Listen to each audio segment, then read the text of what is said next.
আসসালামু আলাইকুম রহমতুল্লাহি ওবরাকাতু। আপনারা দেখেন, এটা হলো একটি পাতা। এই গাছটির নাম হলো পাথরকুচি গাছ বলে। এ দেখেন, আসলে আমি সকালবেলায় দেখেন এই যে একটা জিনিস দেখছি।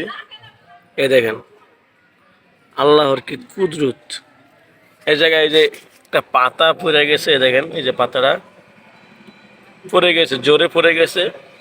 তারপর দেখেন কয়টা গাছ হয়েছে পাতা থেকে, একটা দুইটা তিনটা চারটা।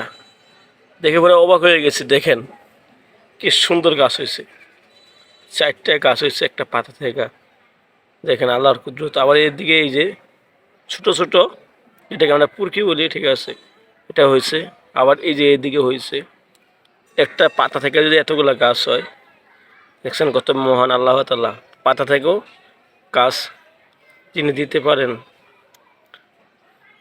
আল্লাহর কুদরত দেখছেন। এই একটা গাছ থেকে পাতাটা পড়ছে, আর পাতা থেকে আবার কি সুন্দর গাছ হয়ে যেতেছে।